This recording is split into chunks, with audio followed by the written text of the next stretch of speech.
এই বন্ধুরা, চলে এলাম আবার একটি ছোট রেসিপি তোমাদের সঙ্গে শেয়ার করতে। তো আজ বানিয়েছিলাম গোলাপজাম ঘরে থাকা উপকরণ দিয়েই। তো দেখো, এর জন্য আমি নিয়েছি ঘরে প্রস্তুত করা ছানা। 2 লিটার দুধের ছানা রয়েছে এখানে। সঙ্গে নিয়েছি চিনি, ঠিক আছে। আর রয়েছে ঘি, আর থাকবে এই যে ঘি নিয়েছি আমি। আর নিয়েছি ময়দা এখানে, ময়দাটা বাইন্ডিংয়ের জন্য। আর নিয়েছি 10 টাকা দামের দুধের প্যাকেট একটা। আচ্ছা, এটা আমি পুরোটাই ইউজ করেছি। আর এখানে এইসব উপকরণ দিয়ে খুব দারুণ টেস্টি তৈরি হয় ছানার গোলাপজাম বা লেডিকেনি যাই বলো না কেন। তো প্রথমে দেখো, ছানাটার তো আমি জল ঝরিয়ে নিয়েছি, দেখে বুঝতেই পারছো খুব টাইট হয়ে গেছে। তো এই যে ছানাটা নিয়ে আমি একটা পাত্রে এটা একটু ভেঙে নিয়েছি। এরপরে আমি সব উপকরণগুলো ধীরে ধীরে মেশাচ্ছি। তো যেহেতু এখানে 2 লিটার দুধের ছানা রয়েছে, এই জন্য আমি এখানে 4 টেবিল স্পুন মতন ময়দা নিয়ে নিয়েছি। ময়দাটা তো প্রথমেই বলেছিলাম বাইন্ডিংয়ের জন্য। আর নিয়ে নিচ্ছি এখানে চিনি। চিনিটা আমি নিয়েছি 3 টেবিল স্পুন মতন। আর নিয়ে নিয়েছি এখানে ঘি। ঘিটা 2 টেবিল স্পুন মতন নেওয়া হয়েছে। আর 1 টেবিল স্পুনের মানে আর একবার নেওয়ারটা আমি শটটা নিতে ভুলে গিয়েছি। আর ঢেলে দিলাম পুরোই যে আমুল স্প্রে যে প্যাকেটটা রয়েছে, এই গুঁড়ো দুধের প্যাকেটটা পুরোটা। আর সঙ্গে একটু বেকিং পাউডার দিয়েছি যাতে জিনিসটা খুব সুন্দর ফুলে ওঠে। বেকিং সোডা নয় কিন্তু, বেকিং পাউডার, মনে থাকে যেন। তারপরে এইটাকে আমি খুব ভালো করে ডলে ডলে মাখবো। আচ্ছা, প্রথমে দেখে মনে হচ্ছে না একদম ছাড়া ছাড়া এটা কি করে হবে, কিন্তু আস্তে আস্তে এই দেখো মাখতে মাখতে খুব সুন্দর এগুলো গায়ে গায়ে লেগে যাবে। এই যে খুব ডলে ডলে মাখতে হবে, বেশি নয়, 5 থেকে 7 মিনিট এরকম ডলে ডলে মাখলেই খুব সুন্দর এরা এরকম একটা মণ্ড মতন তৈরি হয়ে যাবে। আর এই যে হাতের এই তালুর এই জায়গাটা দিয়েই আমি ডলে ডলে মাখছি, সেটাই আমি দেখালাম।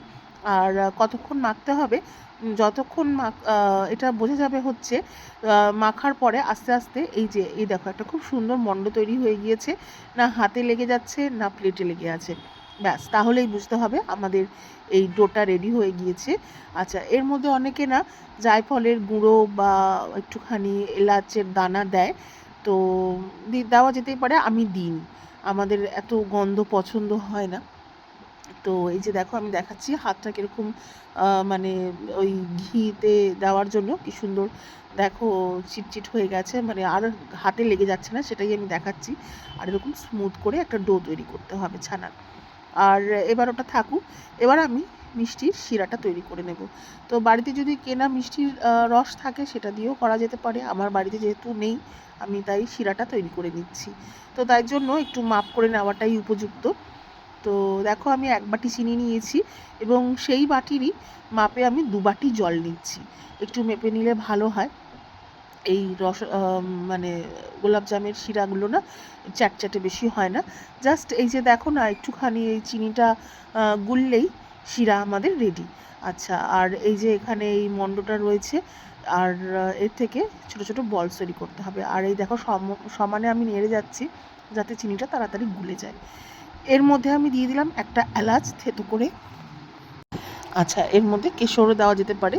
আর এলাচের খুব স্ট্রং গন্ধটা আমাদের পছন্দ নয়, সেই জন্য আমি একটাই দিয়েছি। এখানে 2-3টে দিলে ভালো গন্ধ হয়।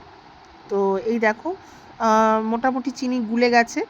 আর একটুই আছে বাকি, তবুও আমি নাড়িয়ে দিচ্ছি যেন তাড়াতাড়ি আরও হয়। আর খুব সুন্দর দেখো এই যে ফুটে উঠেছে। ব্যাস, এইটুকুই আমাদের শিরা তৈরির প্রসেস। এরপরে আমি গ্যাসটাকে অফ করে দেব। আর এই যে আমি ঢাকা দিয়ে রাখছি, কারণ যাতে আমি শিরাটা যেন গরম রাখতে পারি, সেই জন্যই আমি ঢাকা দিয়ে রেখেছি। শিরাটা একটু গরম হলে ভালো হয়, কারণ যখন আমি এই গোলাপজামগুলো ভেজে ওর মধ্যে দেব, যাতে ভালো মতন সোক করতে পারে। যদি ঠান্ডা হয়ে যায় তাহলে সেক্ষেত্রে আবার আমাকে শিরাটা গরম করে নিতে হবে। তো যাই হোক, এই যে দেখো একটা করে আমি এখানে দেখাচ্ছি শেপ বানিয়ে। এক হাতে মোবাইল নিয়ে তো আর হয় না, তাই আমি জাস্ট একটু দেখালাম। এরপরে এটা আমি মোবাইল রেখে করছি। আর এই দেখো একদম স্মুথ বল তৈরি হয়েছে। চেষ্টা করতে হবে এরকমই স্মুথ বল তৈরি করতে। আর যদি কোনো ক্র্যাকস থাকে তাহলে কিন্তু তেলে ভাজার সময় ফেটে যাবে বা রসের দেওয়ার সময় ফেটে যাবে। এই জন্য খুব স্মুথভাবে বলটাকে বানাতে হবে। আর এই দেখো এতগুলো হয়েছে আমার, 30খানা গোল মতন হয়েছে, আর কয়েকটা ল্যাংচার শেপে আমি বানিয়েছি। এবার একটি পাত্রে আমি তেল বসিয়েছি। আর এবার কিন্তু গ্যাসের চুলাটা একদম লোয়েস্ট ফ্লেমে করে দিতে হবে। আর তেলটা কিন্তু গরম হওয়া চলবে না, ঠান্ডা তেলেই এই ভাজতে হবে আমাদের গোলাপজাম। এই যে দেখো ধীরে ধীরে আমি কিন্তু দিয়ে দিচ্ছি এর মধ্যে, এবং আস্তে আস্তে ফুলে উঠবে। একটা জিনিস মাথায় রাখতে হবে, আমরা অনেক সময় অনেক ভিডিওতে দেখি যে ছোট গোলাপজাম দিয়ে বড় হয়ে গেল। তো একেবারে মানে যদি আমি ধরো মানে যদি নাম্বারের বেসিসে বলি যে 10 নাম্বারের গোলাপজাম দিলে সেটা 20 নাম্বার হয়ে যাবে, এরকম কিন্তু কখনোই হয় না। আর দোকানে যেগুলো হয় দেখবে মাঝখানে ফাঁকা মতন থাকে, কারণ মাঝখানে না একটা করে নকুলদানা দেওয়া থাকে। তো সেই জন্য ওদের শেপটা কি হয়, ভাজার সময় ওই গলে গিয়ে আরও বড় হয়ে যায়। তো ওই 18 থেকে হয়তো 20 হয় খুব জোর সাইজ, এর বেশি হয় না। আর এই যে দেখো তেলে ছাড়ার পর এটা কিন্তু একদম লোয়েস্ট ফ্লেমেই হচ্ছে, আর এটাকে অনবরত নাড়তে হবে, না হলে কি হবে কড়াইয়ের নিচের দিকে যেটা থাকবে সেটা কুক হয়ে যাবে আর উপরের দিকেরগুলো কুক হবে না। এই জন্য দেখো অনবরত আমি নেড়েই গেছি, একটু আমি রেস্ট দিইনি এটাকে। আর এই যে আমার রসটা, এটা তো হালকা গরম রয়েছে, আর মোটামুটি আমার দেখো ভাজা হয়েই গেছে। এবার কেউ যদি এরকম লাইট কালার চায় তো লাইট কালারভাবে ভাজতে পারে, আর যদি কেউ চায় আরও একটু গাঢ় করতে, যেটা কালো জাম বলি আমরা, তো সেটাকে আর একটু কালো করে ভাজতে হবে, এই আর কি, আর কিছুই নয়। তো এই যে দেখো এবার এগুলো একটা একটা করে ছেঁকে ছেঁকে আমি তুলে রসের মধ্যে দিয়ে দিচ্ছি। রসটা আমি যেটা বলেছিলাম যে একটু হালকা গরম, উষ্ণ গরম হওয়া উচিত। ব্যাস, এবার এটাকে দিয়ে আমি ঢেকে দিয়েছি, আর এটাকে আমি রেস্ট দেব।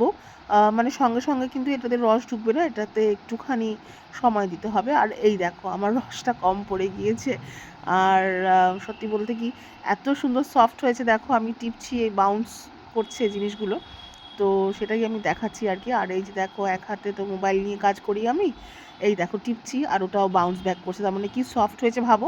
আর এই যে আমি ছিঁড়ে একটা কেটে দেখাচ্ছি, এই দেখো সুন্দর জালিদার হয়েছে, আর খেতেও খুব দারুণ টেস্টি হয়েছিল। হ্যাঁ, बहुत ज़्यादा अच्छा है।